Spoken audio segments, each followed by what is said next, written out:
স্বাগত জানাই আজকের ব্লগে সবাইকে। আবার নিশ্চয়ই আপনারা সবাই ভালো আছেন।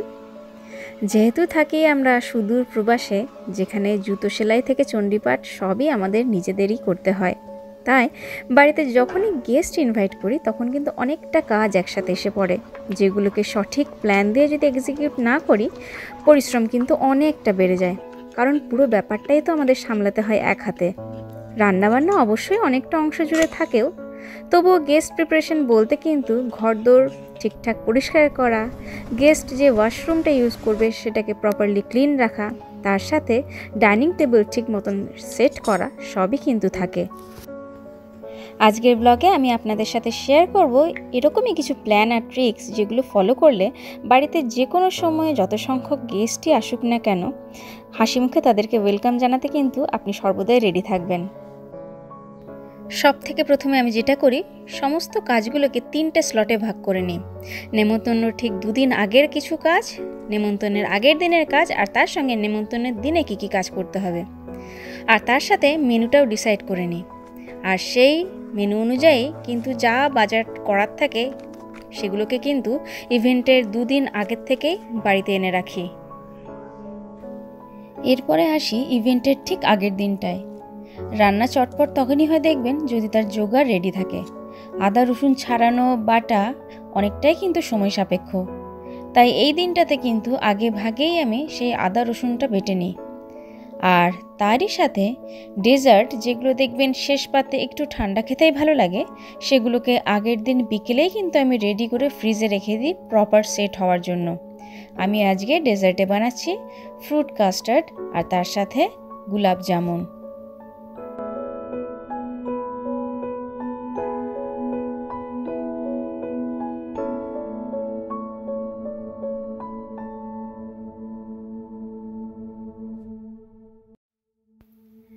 গোটা কাজের বলতে গেলে 30% কাজ কিন্তু প্রথম 2 দিনেই এখন আমি কমপ্লিট করে নিলাম। এরপরে বাকি যে কাজগুলো সেটা কিন্তু কালকের জন্য রেখে দিচ্ছি।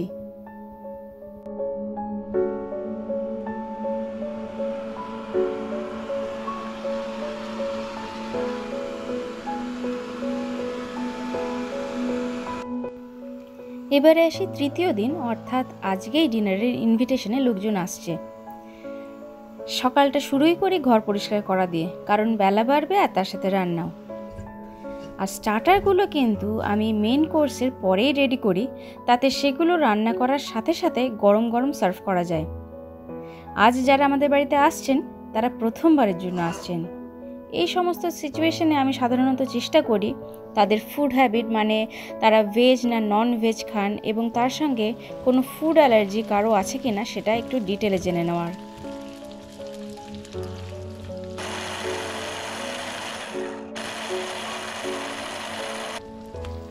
আজ আমি মেন কোর্সে বানাচ্ছি জিরা রাইস, তার সঙ্গে কড়াই চিকেন, শাহি পনির, আর একদম একটা অথেন্টিক বেঙ্গলি রেসিপি, সেটা হচ্ছে রুই পোস্ত। যারা আমাদের বাড়িতে আসছে তাদের মধ্যে একজন বাচ্চা, সে রনর বয়সী হওয়ায় তাদের কথা মাথায় রেখেই কিন্তু গোটা রান্নাটা করছি। যদিও তারা কিন্তু ঝাল খেতে খুব পটু, তাই আমি বেশ কিছু রান্নাতে একটু লঙ্কা গুঁড়ো আজকে ব্যবহার করলেও কিছু কিছু রেসিপি যেমন পনির বা নুডলস, যেটা আমি স্টার্টারে করব ভাবছি, সেগুলো করার সময় কিন্তু আমি একটু সতর্ক থাকবো যাতে বাচ্চারা কিন্তু সেগুলো খেতে পারে।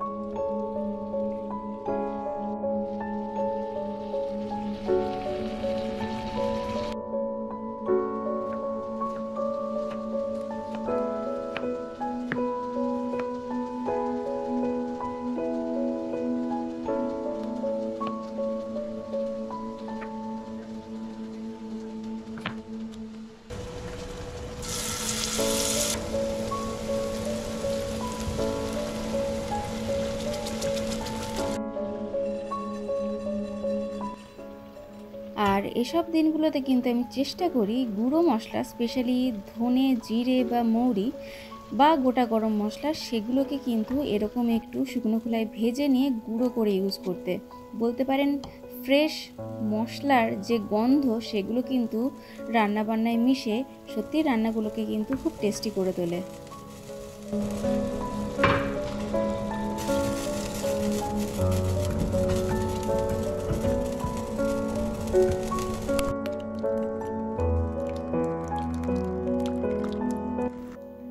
প্রতিটা রান্না শেষ হওয়ার সাথে সাথে কিন্তু আমি একেবারে সার্ভিং বলে সেগুলোকে ঢেলে নিচ্ছি। আর এগুলোকে কিন্তু এরপরে আমি ডাইরেক্ট ঢুকিয়ে দিচ্ছি আমার ওভেনের মধ্যে। যদিও ওভেন কিন্তু এখন বন্ধ, কিন্তু এই ওভেনের মধ্যে থাকতে থাকতে এটা কিন্তু অনেকটা টাইমে গরম থাকে, আর তার সঙ্গে বাইরের কোনো ধুলোবালি পড়ারও কোনো সম্ভাবনা এতে থাকে না। জাস্ট গ্রেভিটা নিয়ে দেখ নুনটা ঠিক হয়েছে নাকি, টেস্টটা তুই। পারফেক্ট হয়েছে, নুন টুন ঠিক আছে একদম। পরে যদি নুন ঠুন কিছু কম হয় তো তোর দোষ, কারণ টেস্টার হচ্ছিস তুই।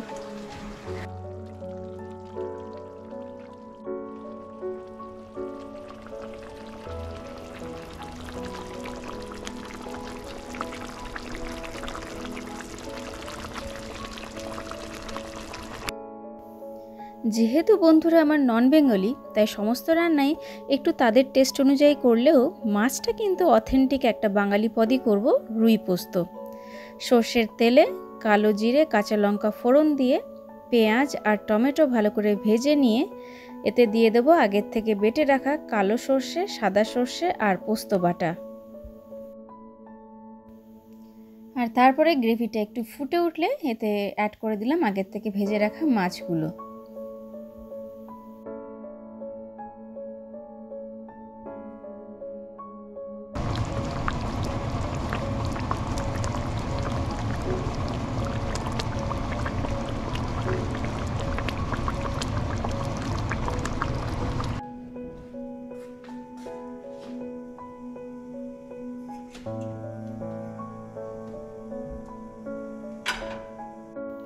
এরপরে চলুন একটা চটপটে চিকেন মালাই টিক্কা রেসিপি, যেটা স্টার্টারের জন্য একদম পারফেক্ট, সেটার রেসিপি আপনাদের সাথে শেয়ার করে নিই।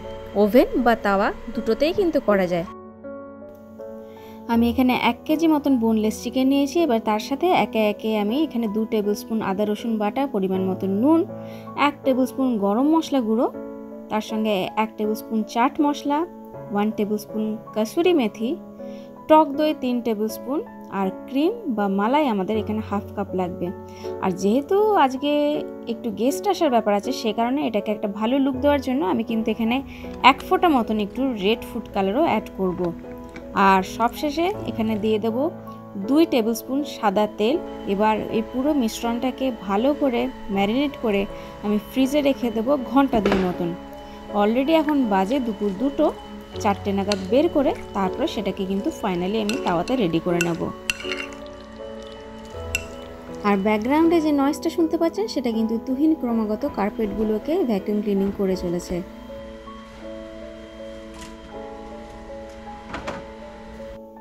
দেশের মতন গরম কিন্তু এখানেও এখন পড়ছে মাঝে মধ্যে, তবে একটা দিন কিন্তু মাঝে মধ্যে আবার বেশ ভালোই ঠান্ডা।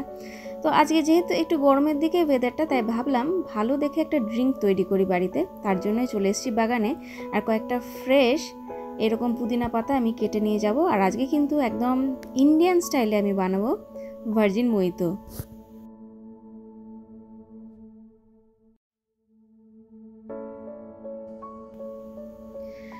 বাড়ির কাজ অনেকটাই ইজি হয়ে যায় যদি বাড়িতে থাকা মানুষজন প্রত্যেকে নিজের নিজের দায়িত্বটুকু পালন করে। রান্নাবান্নায় তুহিন আমাকে ঠিকই হেল্প করতে পারে না, কিন্তু বাড়িটা ক্লিন আপ করা, তার সঙ্গে গেস্টদের কি দরকার না দরকার, কোন পোর্শনটা বাথরুমের পরিষ্কার করলে সেটা ভালো হবে, গেস্টদের জন্য বাথরুমের টাওয়েল দেওয়া, এই সমস্ত ব্যাপার কিন্তু আমাকে ভেবে দেখতে হয় না, তুহিনই সেটা করে থাকে। রেডি করছি এখন ড্রিঙ্কটা। জিরে একটু শুকনো খোলায় ভেজে গুঁড়ো করে নিয়েছি। এরপরে 20টা মতন একটু বড় সাইজের পুদিনা পাতা, 2 চামচ লেবুর রস, নুন 1 চা চামচ আর চিনি 1 টেবিল চা চামচ, এগুলোকে একটু হামল দিস্তায় আমি ক্রাশ করে নিলাম। পুরোটাই দিয়ে দিলাম বোতলের মধ্যে। এরপরে এতে কিছু বরফের কুচি অ্যাড করে নিচ্ছি।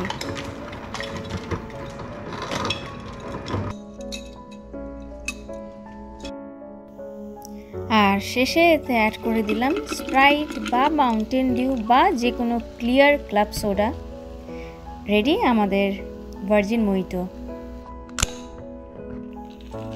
ভীষণ রিফ্রেশিং আর তার সঙ্গে ভীষণ টেস্টি, একদম ইন্ডিয়ান স্বাদের কিন্তু এটা হলো। আর সত্যি কথা বলতে এটা কিন্তু গেস্টদের কাছ থেকে কমপ্লিমেন্টও পেয়েছিল। শুধুমাত্র ভেজিটেবলস আর তার সঙ্গে একটু ডিম দিয়ে তৈরি করে নিলাম। একদম বলতে পারেন এটা কিড স্পেশাল একটা নুডলস, কোনো রকম ঝাল এতে নেই। তাহলে স্টার্টারের মধ্যে নুডলসটাও আমার হয়ে গেল। আর লাস্ট একটা জিনিসই এখন বাকি রয়েছে, সেটা হচ্ছে চলুন চিকেন মালাই টিক্কাটাকে একটু তাওয়াতেই রেডি করে নিই আজকে।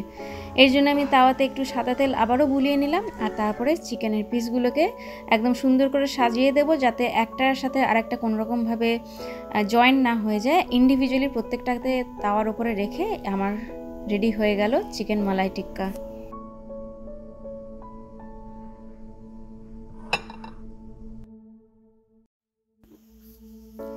আর মেন কোর্সের মধ্যেও এদিকে চিকেন, মাছ, পনির আর তার সঙ্গে রাইসটাও রেডি। রান্নাবান্না মোটামুটি সব আমি সময়ে কমপ্লিট করে নিতে পেরেছি। এরপরে কিন্তু যেটা মেন থেকে যায় সেটা হচ্ছে ঘরদোরের একটু ফাইনাল দেখাশোনা, মানে সেটা কিছু রুম ফ্রেশনার হোক, তার সঙ্গে একটু সোফার কাউচগুলো বা একটু পিলোগুলোকে একটু সেট আপ করা, সেটা চলুন এবার করে নিই। আর তার সঙ্গে কিন্তু টেবিলটাও সেট করব এবার। ফুলগুলো জল পেয়ে আরো তাজা হয়ে দাঁড়িয়ে আছে, দেখেছিস? হ্যাঁ, খাবার টেস্টি করাটা যেমন আমার লক্ষ্য থাকে, তেমনি খাবার সার্ভ করব যে জায়গাটা, সেটাও কিন্তু আমি ডেকোরেটিভ আর ফাংশনাল দুটোই করার চেষ্টা করি। টেবিলে রেখেছি এই ট্রেটা, যাতে শুধুমাত্র ডেকোরেটিভ জিনিসপত্র আছে, যদিও খাবার সার্ভ করার সময় সেটাকে আমি ডাইনিং রুমের যে কনসোলটা আছে তার উপরে সরিয়ে ফেলবো। আর তার সাথে রেখেছি এই সস সার্ভ করার জন্য একটা বোল সেট, আর তারই সাথে রয়েছে খুবই প্রয়োজনীয় একটা র্যাটান ক্যাটি, যাতে কিন্তু স্পুন, ফর্ক, তার সঙ্গে সার্ভিং স্পুন, এমনকি কোস্টার সবই এঁটে গেছে। খাবার কিন্তু এখন টেবিলে আনবো না, কারণ সার্ভ করার আগে সেগুলোকে আরেকবার আমি একটু হালকা গরম করে নেব, তারপরেই কিন্তু টেবিলে সার্ভ করব।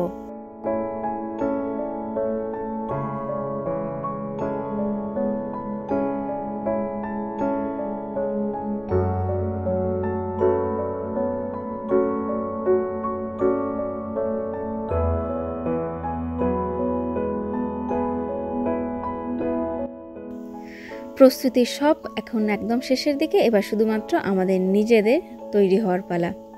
তাহলে আজকের মতন ব্লগটাকে এখানেই শেষ করলাম। কেমন লাগলো গোটা ব্লগটা সেটা অবশ্যই কমেন্ট করে জানাবেন, আর যদি ভালো লেগে থাকে ব্লগটা অন্যদের সঙ্গে শেয়ার করবেন এবং আমাদের চ্যানেলটাকেও সাবস্ক্রাইব করে নেবেন। দেখা হচ্ছে তাহলে আবার পরের ব্লগে। ভালো থাকবেন সকলে।